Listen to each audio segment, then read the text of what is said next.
Today I will discuss the introduction to aquaculture. Number 1. Explain and elaborate the phrase, give a man a fish and you feed him for a day. Teach a man fish and you feed him for a lifetime. Better to teach people how to do something themselves than to just do it for them. Teaching a person a useful skill can be more beneficial in the long run than feeling a need for a temporary. All of this saying, if a hungry man, a fish, then his hunger will be satisfied, but only for a short time. If instead the man were taught how to fish, then he could eat whenever he got hungry. This saying evolved over time and became more memorable by basing ability to eat for a lifetime. Explain the concept of Blue Revolution. The term Blue Revolution refers to the remarkable emergence of aquaculture as an important and highly productive agricultural activity. Aquaculture refers to all forms of active culturing of aquatic animals and plants occurring in the marine brackish fresh. The reduction in freshwater supply per capita threatens the health and living standard of millions of people at an increasing number of countries, which affect both the agricultural productivity and industrial development of countries. Furthermore, seafood provides about 20% of the world's total animal protein intake. However, fishing threatens the supply of this vital resource and causing destruction of fish population and ecosystem too. Ang pagdami ng number of countries is yung nakaka-apekto sa agricultural productivity and industrial development of countries. 20% lang yung total animal protein intake. The Blue Revolution aquaculture is becoming increasingly attractive for countries seeking to increase their net yields for fish and other economically relevant marine food like shellfish. Different consequences, no doubts, of the decline of industrial fishing practices in the ocean. Catches are declining and reported catches are often wildly inaccurate. Yung Blue Revolution, siya yung attractive na countries na in-increase ang mga yield for fish and marine food like yung shellfish.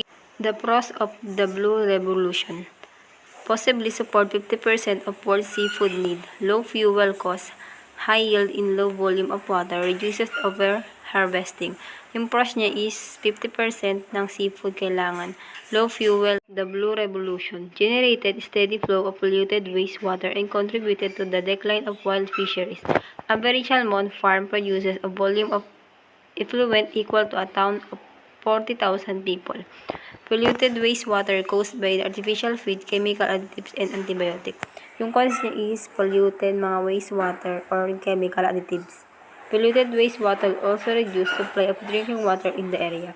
Ang naging polluted yung mga wastewater na naisusupply from the area. Escape threatened wild fish population disease competition in interbreeding.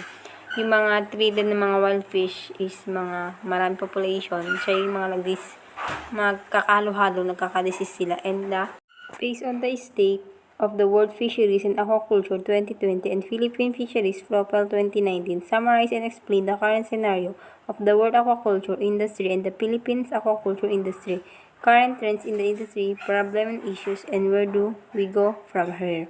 State of the aquaculture industry during the pandemic.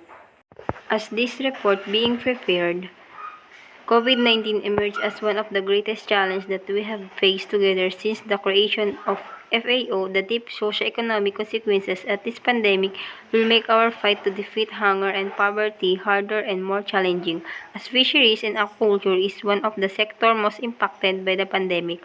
The baseline information provided in this report is already helping FAO respond with a technical solution and targeted intervention.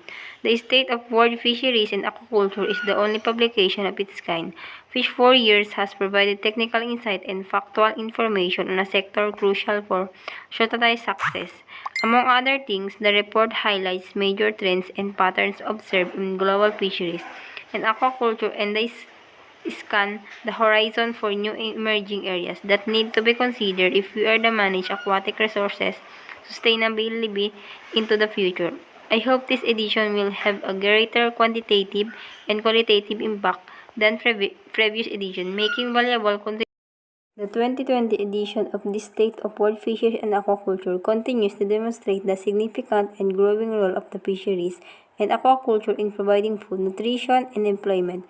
It also showed the major challenges ahead despite the progress made of a number of fronts. For example, there is a growing evidence that when fisheries are properly managed, stocks are consistently above target levels of rebuilding, giving credibility to the fishery managed and governments around the world that are willing to take strong action. However, the report also demonstrates that the success achieved in some countries and regions have not been sufficient to reverse the global trend of overfish stock, indicating that in places where fisheries management is not in place or is ineffective, the status of fish stock is poor and deteriorating.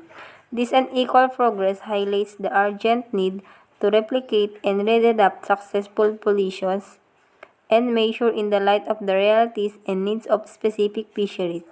It calls for a new mechanism to support the effective implementation of policy and management regulation for sustainability, fisheries, and ecosystem as the only solution to ensure fisheries around the world are sustainable.